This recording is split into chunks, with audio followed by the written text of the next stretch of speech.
Bonjour à toutes et à tous. On est ravis de vous accueillir donc, pour cette nouvelle édition du Club 144. Peut-être pour commencer, Emmanuel, quelques mots sur les actualités de la chaîne. Emmanuel Roy, donc directeur délégué de BFM Région, que vous avez déjà découvert le mois dernier. Voilà.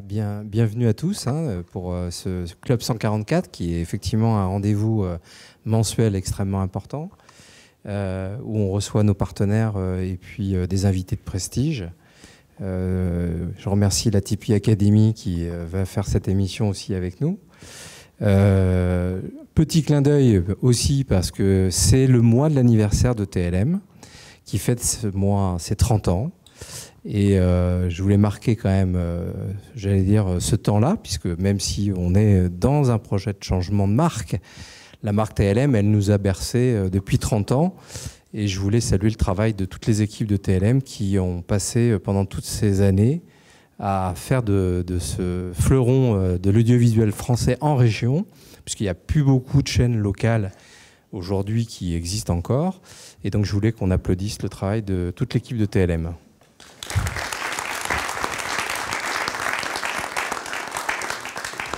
Voilà, donc après, place à nos invités. Et puis, je vous propose de nous retrouver après autour du verre de l'amitié. Et je laisse la parole à Jean-Pierre. Très bien, merci Emmanuel. Donc, juste vous dire, dans les actualités, donc, TLM est aussi dans le débat, puisqu'on a organisé lundi un grand débat sur le grand débat avec des étudiants en sciences politiques de Lyon 2 et puis cinq élus qui représentaient les différentes tendances. Hélène Geoffroy, Jérôme Moroge, Annie Guillemot, Jean-François Farinck pour les maires ruraux également, et puis un député Thomas Gassiou. Voilà. Et puis vous dire qu'on aura l'occasion d'en reparler le mois prochain. TLM sera partenaire comme depuis le début alors ça s'appelait initialement le Printemps des entrepreneurs, ça devient l'Odyssée des entrepreneurs, mais ça sera l'occasion de l'évoquer plus largement le mois prochain. Voilà, avant de céder la parole à notre invité pour présenter la Tipeee Adéquate Academy, nous accueillons comme chaque Club 144 notre champion du monde, Kevin Micou, pour son tour de magie. Chaud devant, Kevin Micou. Hop. Merci Jean-Pierre. Hop. Et hop. Bonjour messieurs, dames. Bienvenue dans ce nouveau numéro de Chaud devant. On va aujourd'hui vivre encore une nouvelle expérience. Certains d'entre vous en ont déjà vécu pas mal. Cette fois-ci, on va faire l'une de mes spécialités, un tour de cartes. Alors, comme à mon habitude, je vous pose cette question qui n'a jamais un grand succès. Est-ce qu'à tout hasard, parmi vous, il y a un volontaire? Ne vous battez pas. Madame, est-ce que vous me feriez ce plaisir? Ouais? Ou pas? Allez, on l'applaudit bien fort. Merci beaucoup.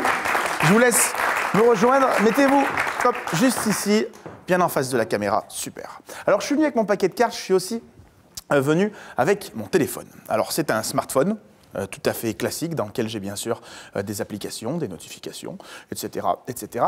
Je vais le déposer sur ce socle pour que tout le monde puisse bien le voir. Et j'ai, bien entendu, mon paquet de cartes. Alors, c'est un paquet de cartes un peu particulier que vous aviez peut-être déjà vu dans une émission précédente, n'est-ce pas? C'est un jeu de cartes sur lequel aucune triche n'est possible, puisque les cartes sont tout simplement toutes blanches. En fait, c'est vous qui allez vous imaginer la carte s'imprimer. Par exemple, ici, si vous vous concentrez, vous pouvez vous imaginer voir un 3 de cœur qui prend forme, des couleurs, etc., etc. Vous pourriez aussi imaginer ici un 8 de pique qui prend forme. Dernier exemple, ici, quelle carte vous pourriez vous imaginer s'imprimer? Très bien, super. Alors, je vous laisse en choisir une, n'importe laquelle. Celle-ci. Vous la regardez fixement et vous vous imaginez des formes, des couleurs apparaître. Une fois que c'est chose faite, vous la reglissez sur le paquet. Génial. Et on va la perdre à l'intérieur du paquet. Est-ce qu'on est d'accord que vous êtes la seule à pouvoir connaître cette carte, puisque personne ne peut la voir?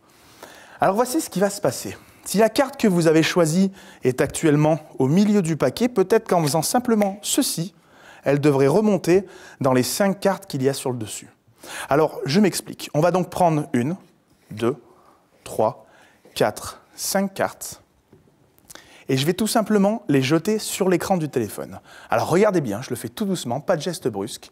5 cartes choisies. Hop là. Vous pouvez voir qu'il n'en reste que 1, 2, 3, 4, puisque la 5e est passée derrière l'écran.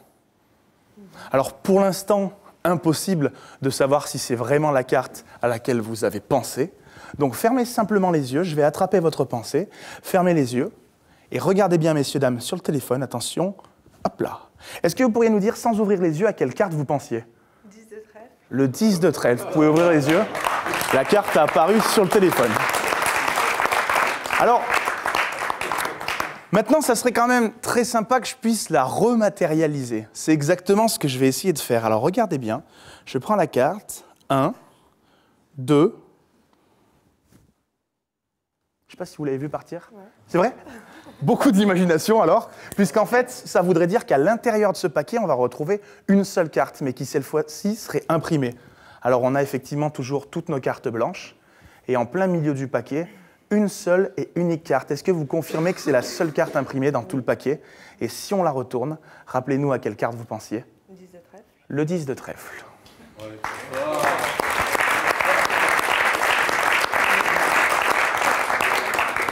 Merci infiniment. Je vous demande un tonnerre d'applaudissements pour y avoir participé. Merci infiniment.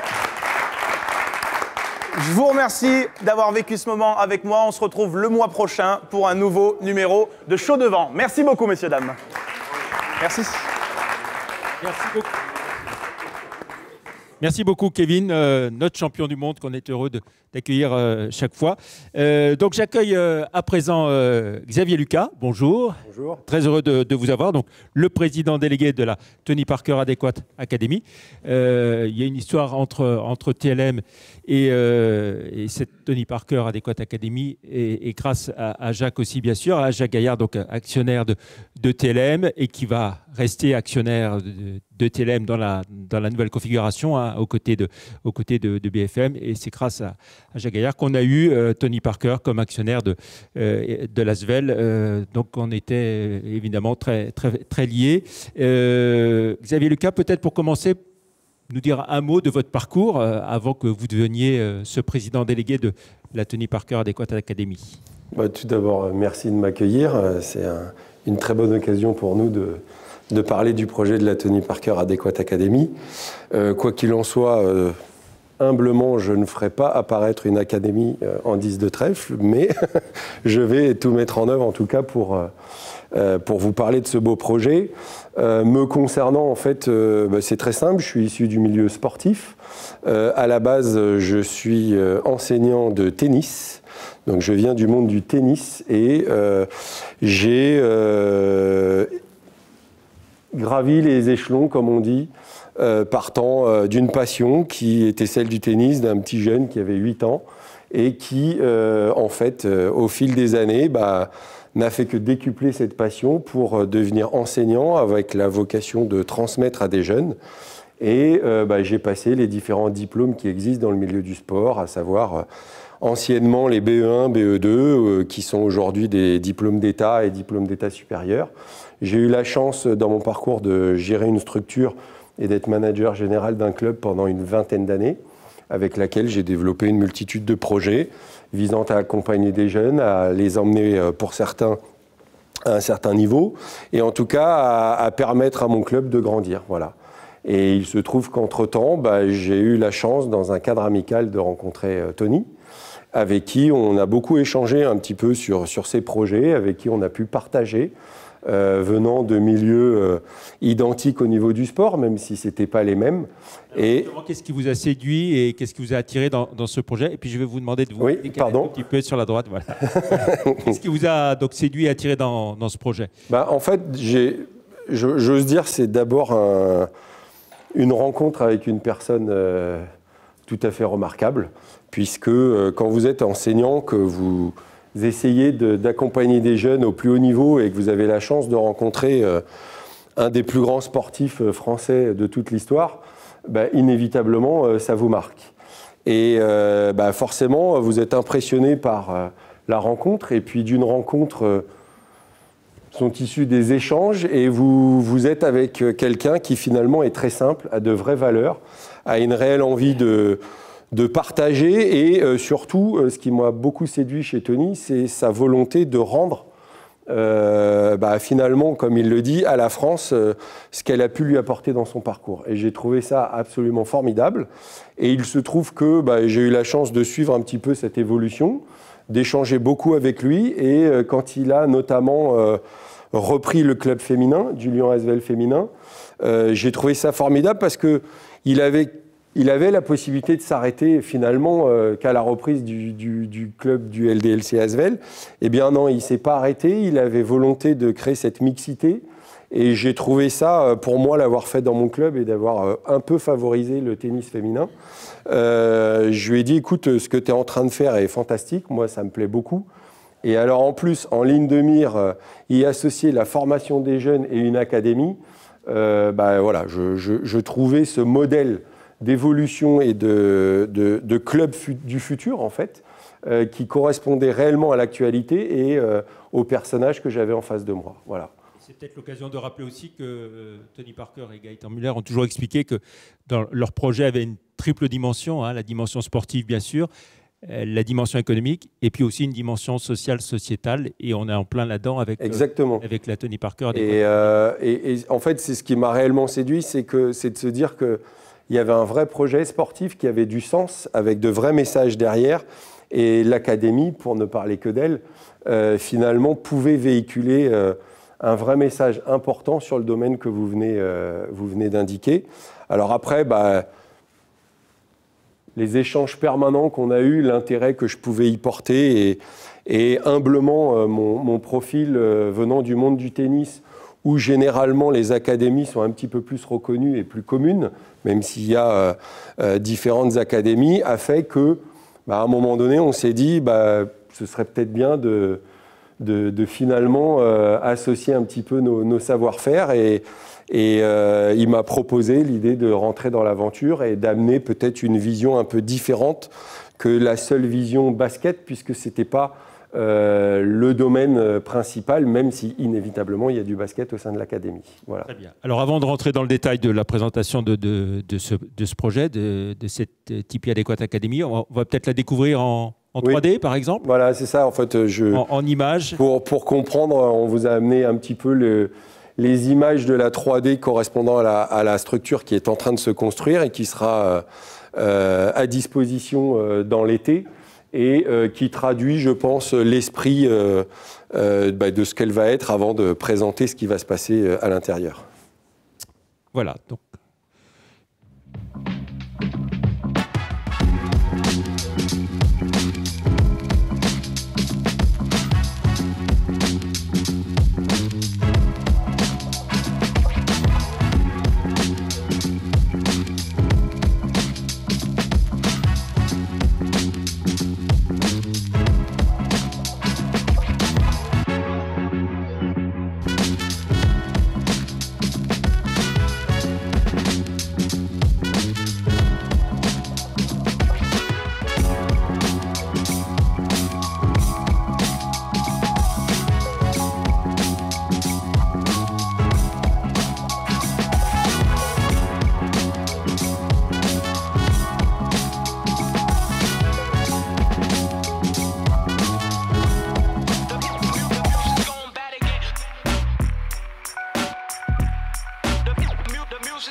Voilà, donc on l'a compris à travers ces images. Hein, donc, la Tony Parker Adequate Academy, c'est 4 bâtiments hein, au cœur d'une résidence de 400 logements.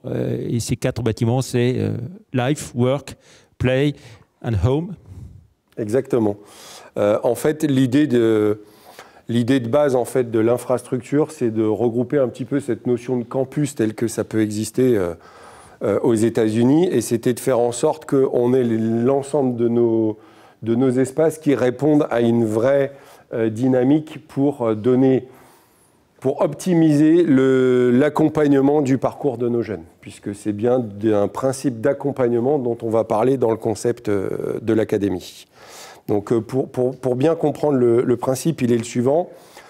L'idée de départ en fait entre Tony Parker et Gaëtan Muller, là encore c'est une aventure humaine de 2 amis qui à un moment donné ont la volonté, en faisant le bilan de leur parcours, de se dire qu'à un moment donné, Tony a la chance de vivre une carrière sportive au plus haut niveau dans le plus grand championnat qui existe au monde au niveau du basket, et Gaëtan qui est au final, à un moment donné, champion d'Europe junior avec lui, finalement, de par son parcours, ses blessures, n'a pas la même chance et est obligé de se bagarrer un petit peu pour rentrer dans le monde professionnel et en tout cas obtenir un parcours différent. Et quand ils discutent ensemble et qu'ils échangent, ils constatent un autre élément dont vous avez certainement déjà entendu parler, c'est que 90-95% des jeunes qui sont dans les centres de formation, finalement, ne vont pas être professionnels. Et même pour ceux qui vont l'être, s'ils n'ont pas la chance d'être dans un championnat qu'on pourrait dire rémunérateur, à un moment donné, la notion professionnelle va être importante. Donc de cette idée est né un petit peu le principe de l'académie, de dire comment on peut agir, et qui va parfaitement en lien avec ce qu'est Tony, à savoir comment on peut aider nos jeunes à ne pas se retrouver en difficulté dans le cas où ils ne font pas partie de cette petite minorité qui va y arriver. Donc, de l'idée de base, commence à se définir un projet, et l'idée, c'est de se retrouver et de discuter sur comment on peut accompagner nos jeunes dans un système tel qu'il existe, sans le critiquer, mais qui aujourd'hui, finalement, impose presque à des jeunes qui ont un sport prédominant de faire un choix entre leur discipline ou les études.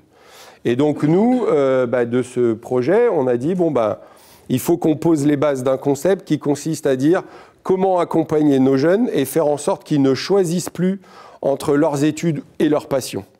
Et de là, on conceptualise les choses et on arrive à un objectif très précis, c'est tu rentres à l'académie, tu sors avec un job, et nous, notre rôle, ça va être de faire en sorte d'accompagner les jeunes tout au long de leur parcours pour les aider à se définir un projet de vie. Je parle bien d'un projet de vie, ça peut paraître un peu fort au moment où on l'indique, mais on parle bien d'un projet de vie, et en s'appuyant sur leur passion. Parce que notre conviction, la mienne en particulier, et quelque part mon parcours, me conforte dans l'idée que tous ces jeunes qui aujourd'hui ont une passion, un centre d'intérêt fort, une pratique sportive, musicale ou autre, ont finalement une force en eux que quelquefois les autres n'ont pas. Pour autant, le système éducatif, mais alors là très clairement sans rentrer en opposition, n'arrive pas à bien prendre en compte ce type de profil. Et donc l'idée, c'est de dire comment on peut construire une académie qui utilise cette force, leur permette de l'exploiter et de la mettre en avant. Et donc, on a défini un concept sur 3 piliers forts qu'il faut bien comprendre. Le premier pilier, je viens d'en parler, c'est la passion de nos jeunes. Aujourd'hui, ils ont une force en eux, il faut qu'on continue de la cultiver, il faut qu'on leur permette de continuer à vivre ce qui fait partie de leur équilibre et c'est ce qu'ils aiment. Et aujourd'hui, on ne peut plus se retrouver dans une situation où, parce qu'on aime quelque chose, on doit le mettre de côté sous prétexte qu'on en fait une autre. C'est compatible. Et c'est même mieux que ça, on peut s'en servir parce qu'à travers cette passion, ils ont acquis, des fois sans le savoir, mais des mécanismes qui leur permettra, qui vont être tout aussi importants et transposables dans leur parcours. Et puis le deuxième pilier inévitable, et il n'est pas question de le remettre en cause, on a beau être sportif, pour autant la notion scolaire et la notion de diplôme est fondamentale. Pourquoi ? Parce qu'on a vocation à les amener à un travail. Et la seule différence ou le positionnement que l'Académie a pris, c'est qu'en associant la passion, ces mécanismes et cette force à la scolarité, qu'on veut essayer d'enrichir, eh ben, c'est de faire en sorte qu'ils comprennent que la scolarité, c'est la voie d'accès à quelque chose. Le diplôme n'est pas une fin en soi, c'est une voie d'accès. Et la voie d'accès, c'est quoi? Et c'est le troisième pilier qui, pour nous, est fondamental, ben, c'est le monde de l'entreprise. Voilà. Pourquoi je parlais d'un projet de vie? Parce que la vie que nos jeunes vont mener, c'est la vie qu'on mène au quotidien, c'est d'aller travailler, c'est de s'exprimer au quotidien dans son travail, dans son entreprise, pour essayer d'apporter tout son savoir-faire, se développer, s'accomplir. Et le concept de l'Académie va s'appuyer sur ces trois concepts-là. Alors, sur l'aspect scolarité, vous avez passé des accords avec plusieurs structures, à la fois Academia, Lyon 3, EM Lyon pour les filières aussi internationales. Exactement. Alors, très clairement, quand j'évoque le fait qu'aujourd'hui, la scolarité impose de faire le choix entre sa passion et ses études, ça ne veut pas dire qu'il n'y a pas de volonté de le faire. C'est juste que c'est un peu compliqué et qu'en tout cas, il y a un vrai savoir-faire dans le monde de l'éducation sur l'ensemble des structures. Et nous, de notre côté, pour autant, on n'est pas là pour arriver en donneur de leçons, pour refaire l'éducation et expliquer comment ça doit se passer. Loin de là. Non. L'idée, c'était d'associer notre conception, notre vision des choses et de s'appuyer sur le savoir-faire de structures qui existent, qui sont performantes, mais à qui on peut proposer une alternative. Et donc, effectivement, on a été chercher les ingrédients pour développer différentes filières scolaires, mais sans être non plus les agents des écoles avec qui on collabore. Et on a défini 2 cursus de scolarité, en sachant qu'au moment où je vous parle, rien n'est figé. C'est un point de départ, c'est une première dynamique.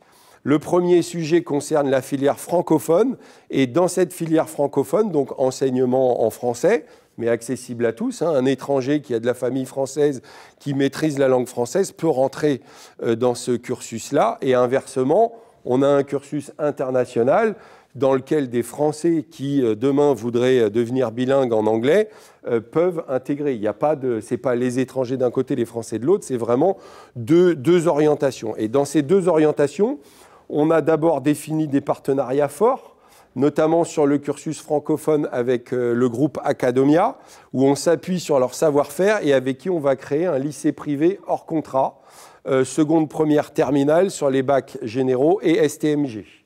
Le but étant de permettre à nos jeunes, au sein même de l'académie, d'avoir tous les ingrédients pour optimiser leur quotidien qui allie passion et études.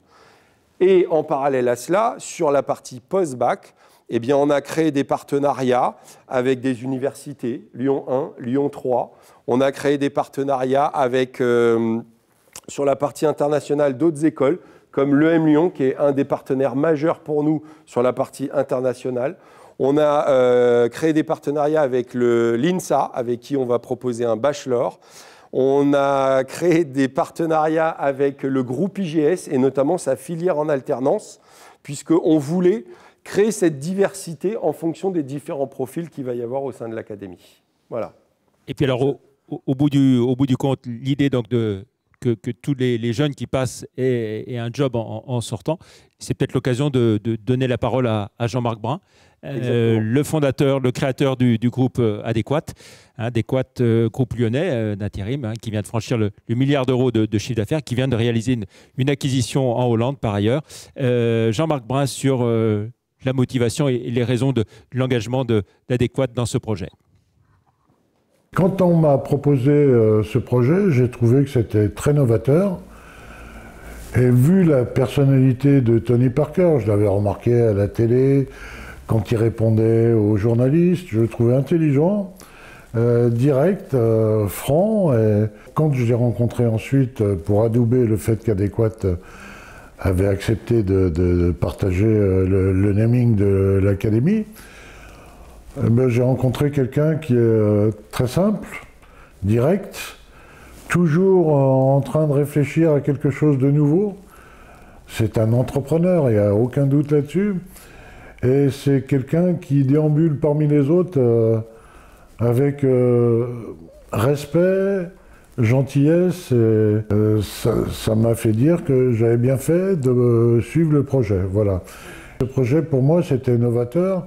On ne faisait pas beaucoup parler d'Adéquat et c'était le moyen de me démarquer un petit peu de ce qui se fait habituellement. Et j'ai trouvé que c'était une bonne idée, voilà. Et donc j'ai suivi. Aujourd'hui, je suis dans les starting blocks, j'attends que ça démarre, mais l'envie se renforce encore et j'ai de plus en plus envie de faire quelque chose de bien pour atteindre l'excellence. Là, il faut qu'on se prépare à fabriquer un peu l'environnement. On va essayer d'être très conviviaux, que les gens trouvent un espace confortable et de discussion avec nous. On va apprendre à connaître ces jeunes, comment ils vont venir nous voir. Il va falloir les apprivoiser. On ne saura pas tout de suite qui viendra nous voir pour chercher un emploi, puisqu'ils vont tous avoir la tête orientée vers le basket et ils vont penser qu'à ça. Mais bon, à un moment, c'est à nous de faire l'effort de les apprivoiser, de les faire venir vers nous et d'avoir des discussions avec eux pour que le jour où ils ont besoin de nous, on soit complètement prêt. Il faut qu'on les connaisse. Donc c'est important d'être à leur service et de leur trouver un emploi, voilà, tout simplement. C'est leur vie, leur carrière. Et nous, on est là pour les aider et on va se consacrer à ça. Voilà le témoignage de Jean-Marc Brun, le créateur du groupe Adéquat, partenaire de TLM aussi, l'an dernier sur une émission qui s'appelait Asvel, la performance au féminin, et cette année sur une émission qui s'appelle Souriez, ça va changer avec Victor Bosch. Un commentaire sur ce que vient de nous dire Jean-Marc Brun, Lucas. Le commentaire, c'est que là encore, c'est une histoire d'homme, c'est-à-dire que d'une rencontre qui a été insufflée au départ dans une logique de faire qu'une entreprise s'associe au projet, finalement, ça a pris tout son sens, puisque finalement, comme le monde de l'éducation que j'évoquais tout à l'heure, c'est vraiment une association de savoir-faire qui fait qu'à un moment donné, tout est mis en œuvre pour être au service de nos jeunes et leur permettre de se définir un avenir, on espère, le plus épanoui possible, et quel que soit le domaine dans lequel ils vont pouvoir s'exprimer. Et aujourd'hui, pour nous, s'associer à un groupe comme le groupe Adéquat, profiter de leur savoir-faire pour accompagner nos jeunes et aller au bout du processus qui consiste à dire de ta passion, on t'aura donné des bagages de diplômes pour ensuite t'accompagner jusqu'au bout du processus et aller dans le monde de l'entreprise, je pense qu'on aura défini un vrai parcours pour eux pour qu'ils puissent s'exprimer du mieux possible. Et c'est vraiment l'objet qui est le nôtre.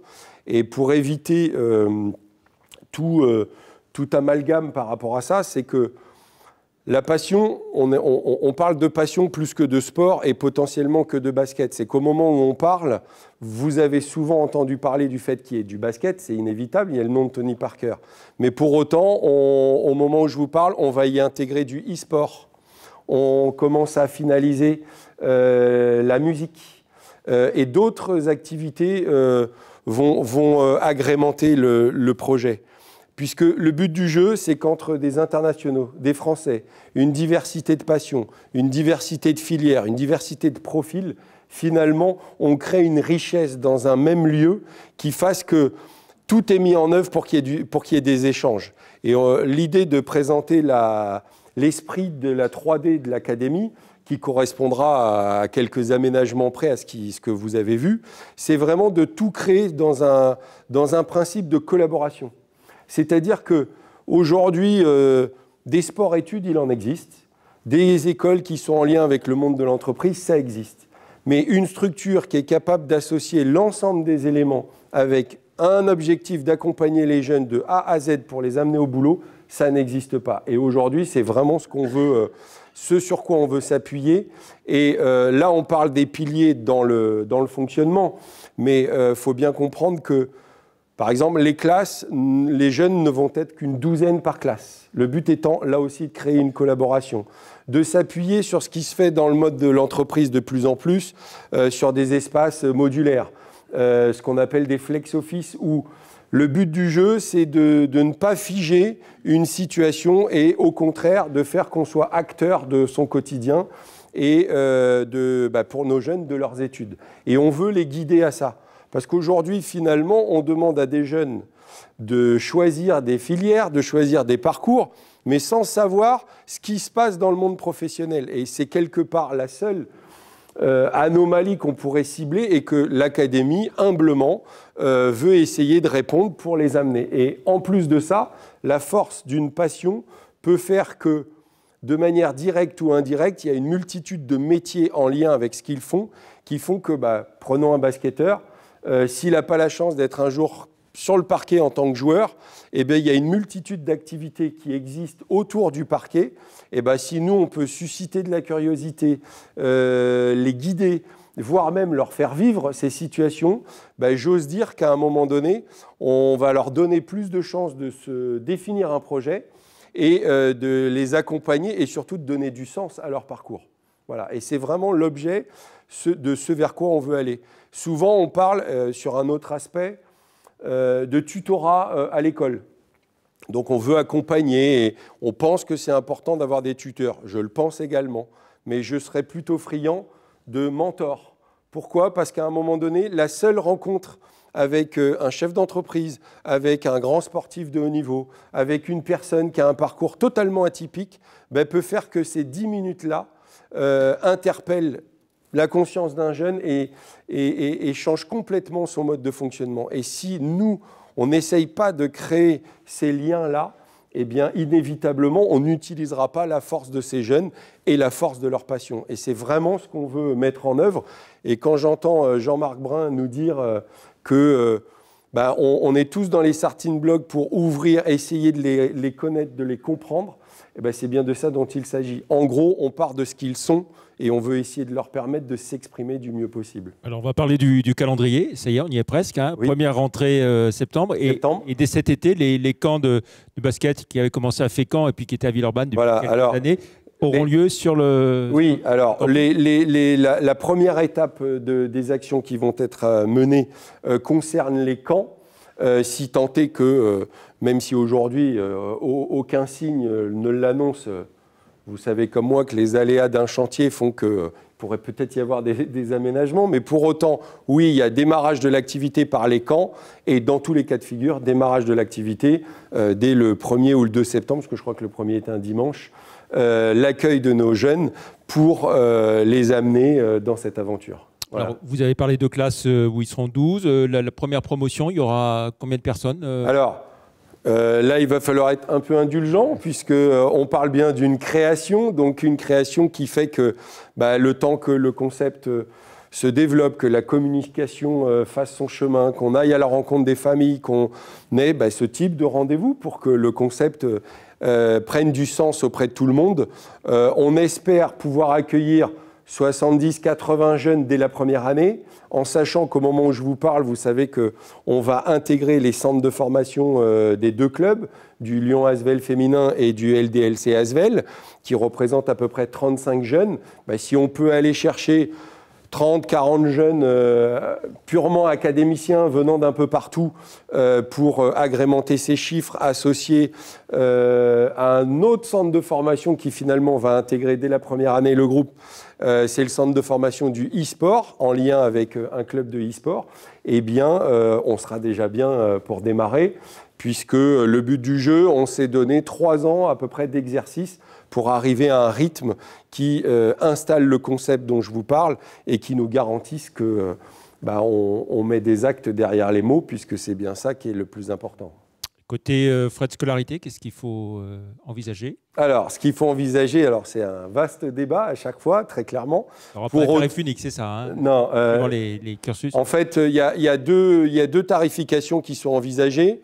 Une tarification liée à la filière francophone, en sachant que, avant que je vous donne les éléments, il faut bien prendre en compte qu'on parle d'un concept global qui englobe l'hébergement, la pension complète, la pratique de la passion et son encadrement, la scolarité, le lien avec les entreprises et la participation aux différents événements. Et dans ce cadre-là, il y a 2 cursus qui ont été établis. Un cursus à dominante francophone qui va représenter 25 000 € et un cursus à dimension internationale qui, lui, avoisinera les 40 000 €. Pour autant, alors forcément, dans un pays comme le nôtre, on ne va pas se mentir, on a déjà des retours où on nous dit « Ouh, c'est très cher ». Effectivement, ce n'est pas ce qui se fait habituellement. Pour autant, j'en appelle un peu à tout le monde. C'est-à-dire qu'aujourd'hui, on laisse croire que la scolarité dans notre pays est gratuite. Elle n'est pas gratuite, même si les gens ne payent pas. C'est la collectivité qui permet de rendre l'école accessible à tous et quasiment à moindre frais. Eh bien, nous, aujourd'hui, cette scolarité est payante pour la bonne et simple raison, c'est que nous n'avons aucune aide, si ce n'est l'aide de nos académiciens qui veulent bien rentrer dans l'aventure. Et on travaille d'ores et déjà pour faire en sorte qu'on puisse à l'avenir avoir des partenariats qui nous permettent d'obtenir des bourses et permettent au plus grand nombre de venir participer à cette aventure. Les formules d'alternance, je pense au BBA ou au master qui parfois, en alternance avec des entreprises, permettent alors il y a ça, mais de payer en partie la formation des gens. Alors il y a ça, mais il y a également, alors on a quand même créé on a créé un titre RNCP en alternance avec le groupe IGS, avec pour vocation bon, on a parlé d'international, mais on a vocation aussi à accueillir des gens locaux qui pourraient vivre l'aventure via ce titre-là, avec vocation de les accompagner dans une filière classique en alternance sur 2 ans, leur permettant d'être en lien avec les entreprises et de quand même vivre l'aventure de la TPAA avec nous. Voilà. Ce qui leur permet, puisque dans le cadre de l'alternance, la prise en charge se fait via le contrat de professionnalisation et les différents organismes, de quand même vivre l'aventure et de ne pas s'adresser au départ en lien avec la tarification qu'à une élite, puisque oui, on en a conscience, ça touche quand même un certain niveau social pour ceux qui veulent vivre l'aventure de manière brute, mais notre objectif, c'est vraiment de s'élargir au maximum.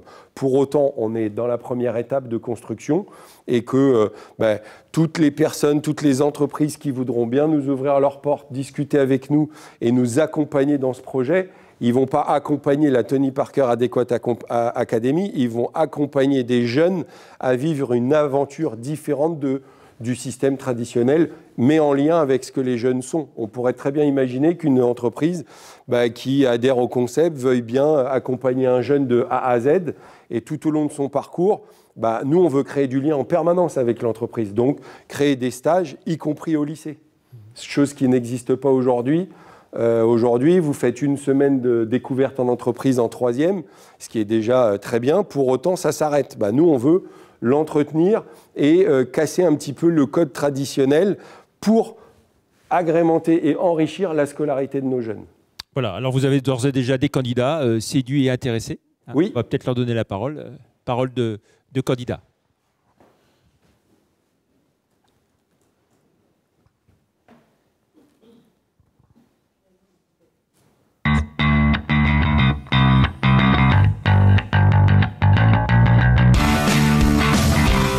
Le basket, c'est comme une source de motivation. C'est vraiment une chance de pouvoir être dans cette école. Je sais très bien que ça lui tient à cœur, en fait, le basket, et c'est pour son équilibre aussi. Je veux dire, si demain elle devait, pour X raison, arrêter le basket, je sais très bien que ce serait plus la même. Déjà, j'ai été très convaincue par rapport au projet professionnel et aussi pour le basket, parce que ça va beaucoup m'apporter. Si j'arrive pas à devenir basketteur pro, avoir un métier qui me plaît, même si c'est dans le basket, il y a plein de métiers. Ce qui m'a plu pour mon frère, c'est le fait qu'on puisse allier sport et en même temps études. Comme on sait qu'il est dans une phase où justement il ne veut pas dissocier les deux, je trouvais que c'était le plus intéressant. Pour moi, ce serait comme un rêve en fait, d'intégrer une école qui fasse les entraînements de basket et les cours à côté.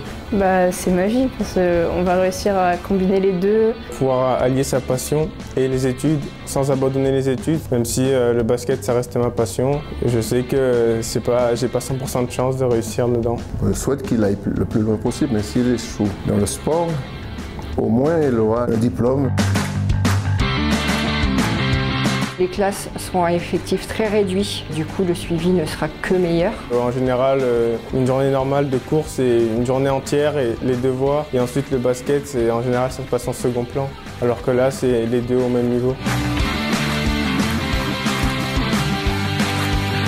c'est génial parce qu'on a appris donc qu'ils allaient avoir des stages à tous les niveaux. Les stages, ça nous donne déjà une expérience dans le domaine. On voit comment le métier se déroule, donc ça va beaucoup nous apporter. On va bien comprendre le métier et puis on va être sûr de si c'est vraiment ce qu'on veut faire. Je trouve que c'est important et puis ça les aide à mieux se préparer pour l'avenir, tout simplement.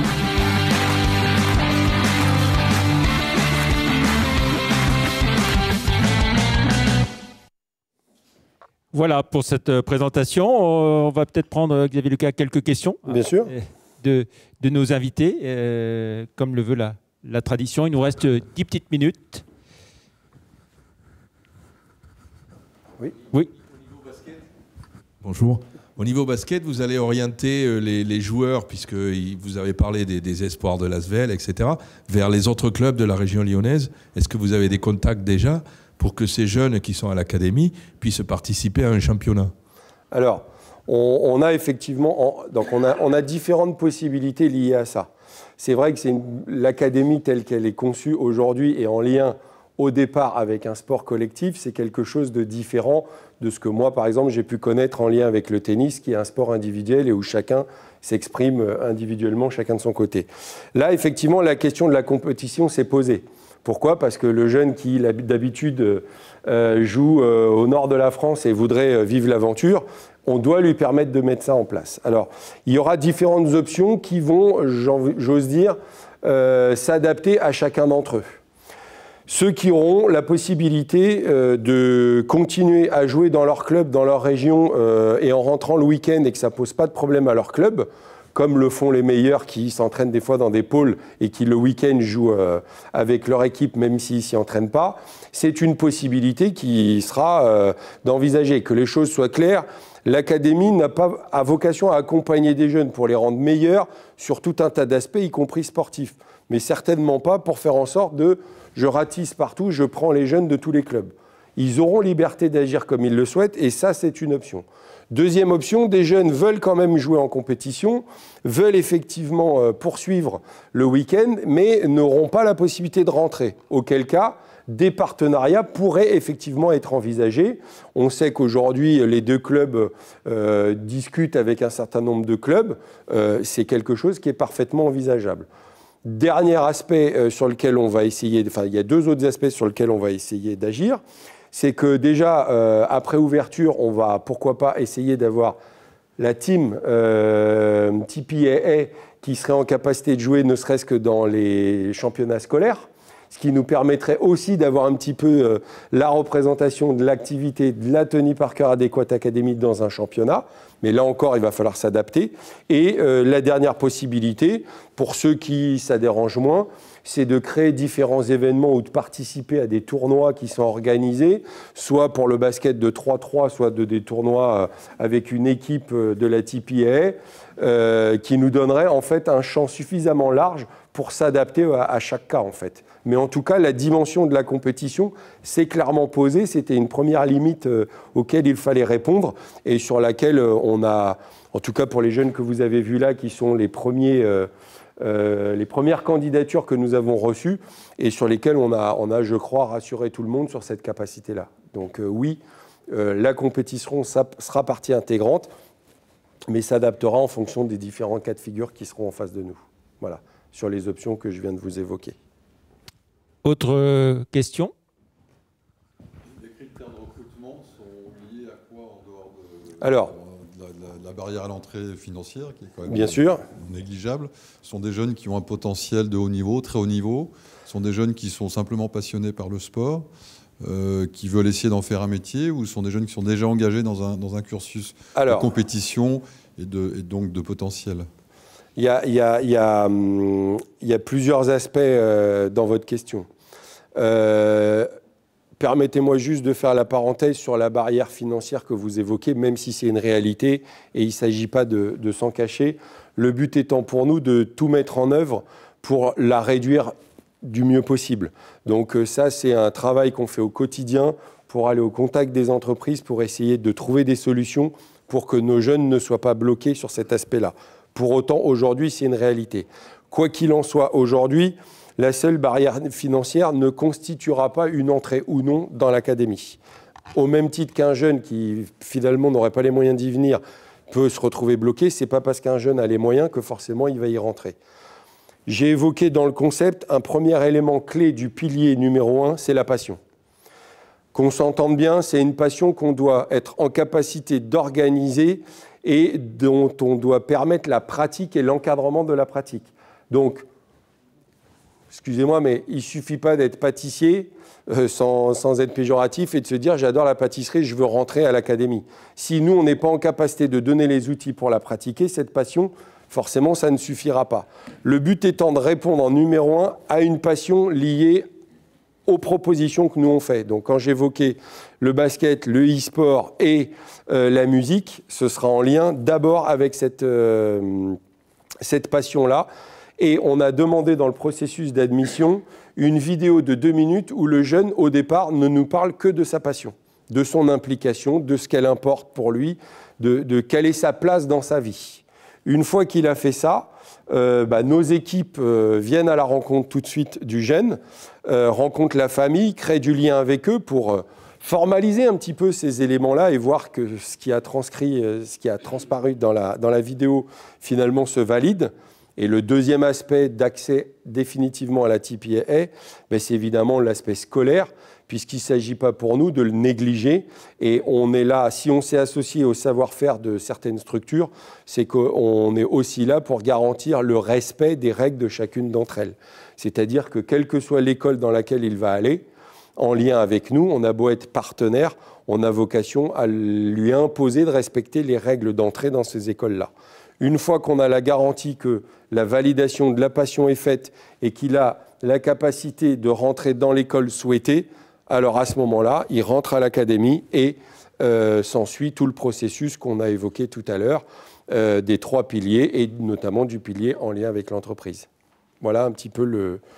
La version internationale, on parle un peu plus de la deuxième version, la version dont le coût était plus élevé à 40 000 €. Oui. C'était une version internationale. Ça Oui. apporte quoi à l'élève supplémentaire? Une autre dimension, une autre... Alors, la version internationale, ça a été d'essayer de trouver des partenariats et une adaptation à 2 profils.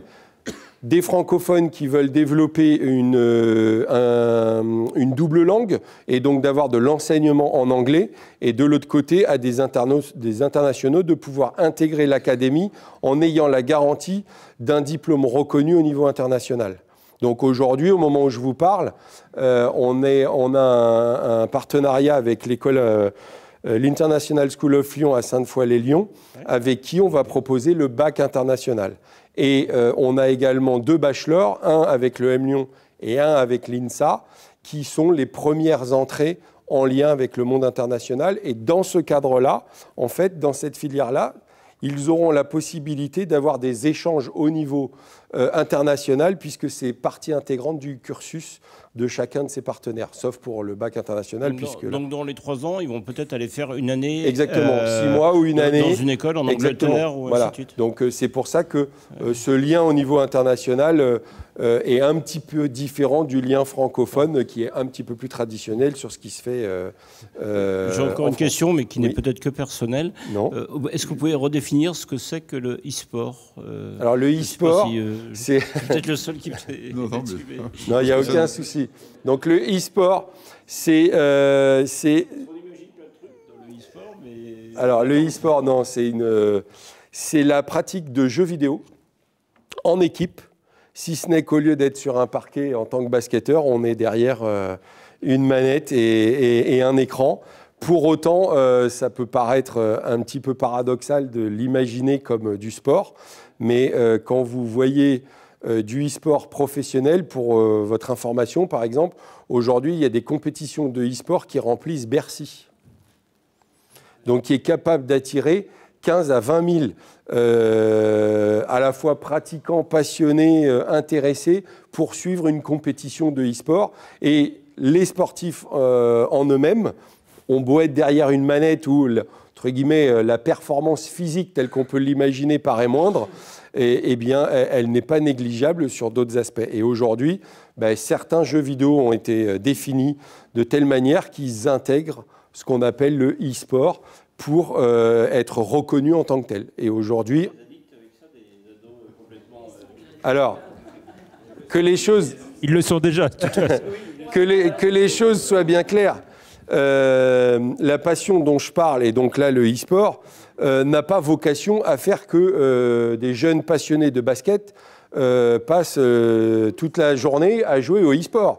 Et le e-sport ne va pas devenir basketteur. Le but étant de permettre aux jeunes passionnés dans sa discipline de continuer à la mener de la meilleure manière possible. Après, quant au positionnement de savoir si le e-sport est mieux ou moins bien, je laisserai chacun juge là-dessus.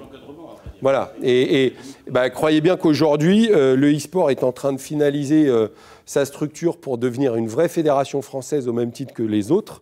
Et l'apport que l'académie peut leur donner va très clairement dans le sens de ce qui se fait dans le sport de manière classique et justement de casser ce code du jeune un petit peu addict derrière son écran et qui ne voit plus rien. Et nous, on est là pour lui amener tous les éléments du concept dont on a déjà parlé, ce qui crée aussi un équilibre et tout l'intérêt pour faire évoluer aussi ces éléments-là et respecter une discipline qui est une vraie discipline à part entière, qui développe d'énormes qualités, pour autant qui s'exprime un peu différemment et qui aujourd'hui, quelquefois même, peut faire peur. L'objectif pour nous, c'est de dire que e-sport, basket, foot, tennis, handball, à un moment donné, tu as une passion. Et je crois que dans Paroles de candidats qu'on voit, quand on écoute les familles, il y a une forme d'impuissance face à l'intérêt suscité par leurs jeunes à pratiquer. On l'entend bien, des fois les mots sont forts, c'est ma vie, qu'est-ce que je ferais si je ne le faisais plus voilà. Et le but pour nous, c'est de faire en sorte qu'ils continuent à le pratiquer, pour autant qu'on soit, nous, suffisamment lucides pour les amener à prendre conscience que seule la passion, même si je la défends ardemment et que je pense qu'ils ont des vraies qualités, ne suffit pas. Et qu'il faut bien associer les autres éléments du concept. Mais pour autant, à l'inverse, mettre en permanence de côté la passion et la force qu'un jeune a pu acquérir en la pratiquant, eh bien, c'est pas mieux non plus. L'idée, ça a été de dire, faisons le concept en intégrant chacun des domaines. Allez, on va peut-être prendre une dernière question et puis on poursuivra la discussion en ce restaurant. Est-ce qu'il y a une... Que dit l'éducation nationale ? Alors, l'éducation nationale, pour être très transparent par rapport à ça, on ne va pas se cacher, au moment où on démarre notre idée, notre concept, on pourrait très bien imaginer qu'il y ait une vision un peu... alors eux, ils viennent en opposition, ils viennent nous donner des leçons, pas du tout. Que les choses soient bien claires, même si on a peut-être vocation à présenter une alternative supplémentaire, notre objectif, c'est de rassembler tous les acteurs. Et vous avez pu constater que dans tous les acteurs que je vous ai cités, avec qui on est partenaire, on a vraiment tous les profils, y compris public et privé. Pour certains, même privés à 100%, et pour d'autres, publics à 100%. Je crois sincèrement que la notion, et c'est ce qui nous a conforté dans l'idée du concept, c'est qu'aujourd'hui, c'est une idée qui rassemble, auquel beaucoup de monde croit, et qui, pour en tout cas le monde de l'enseignement public, se dit, tiens, j'ai pas forcément la possibilité et les moyens de mettre ça en œuvre parce que c'est une grosse machine et on peut comprendre que ça ne se fasse pas du jour au lendemain. Ça nécessite des moyens financiers, humains, qui bousculent beaucoup le système actuel. Pour autant, il y a une vraie volonté dans les rencontres que nous, on a pu avoir. Et je peux vous dire que ça a plutôt un écho très positif de se dire que il y a des structures comme la nôtre qui, à un moment donné, peuvent faire avancer un petit peu les choses. Et nous, à l'inverse, c'est certainement pas de dire, nous, on sait, eux ne savent pas. Et c'est pour ça qu'on s'associe à eux. On serait bien un peu prétentieux d'arriver en disant « Attendez, nous, on va complètement occulter ce que vous faites, votre savoir-faire, il ne nous intéresse pas, et on va monter notre école tout seul dans notre coin. » Bien au contraire, on a vocation à s'associer avec eux pour crédibiliser le concept, s'appuyer sur les forces de chacun et ne surtout pas laisser penser que l'éducation nationale fait mal et que nous, on fait bien. Ce n'est pas du tout ça. On est ensemble. Pour autant, nous, on leur permet, et eux nous permettent, d'avoir une alternative à ce qui existe. Et aujourd'hui, je pense que c'est un écho plutôt positif et qui, à un moment donné, montre à tous les acteurs qu'on est capable de le faire. Très bien. Exactement. Exactement. Ben oui. Parce que, et nous ne signerons aucun partenariat avec des diplômes qui ne sont pas reconnus. On a participé, excusez-moi sans faire trop long, au salon de l'étudiant. On voit bien qu'il y a une multitude d'écoles, avec toutes les qualités de chacun, mais elles n'ont pas toutes des diplômes reconnus. C'est quelquefois même des écoles qui ne sont que qualifiantes. Le but étant pour nous de garantir à nos jeunes, on parle d'un projet de vie. Donc dans ce projet de vie, le diplôme, qui est la voie d'accès à son métier futur, doit être un diplôme reconnu. Et il n'est pas question pour nous d'en inventer un sous le seul prétexte qu'on s'appelle la TPAA, pas du tout, bien au contraire. C'est de s'appuyer sur les forces de chacun. Et si on peut apporter une petite nouveauté et une vraie collaboration avec les instances de l'éducation nationale, parce qu'il y a une volonté, eh ben, on ne manquera pas non seulement de le faire, mais en plus de le véhiculer ensemble, puisque c'est bien là l'objet de la TPAA. Très bien. Merci beaucoup, Xavier Lucas, de cette présentation de ce très beau projet. On va poursuivre avec vous la discussion en ce restaurant. Avant de conclure définitivement, je voudrais faire un petit clin d'œil à nos amis de Infinity Nine Media, Eric Garcia et puis Alexia Leduc, qui nous accompagnent depuis 5 ans et qui nous ont aidés notamment à décoller sur les émissions sportives et sur les réseaux sociaux plus récemment. Voilà, on se retrouve le jeudi 21 mars pour un prochain Club 144. Il sera notamment question de l'Odyssée des entrepreneurs. Merci encore, merci à vous. Xavier. Bon appétit et puis belle journée. Merci, au revoir.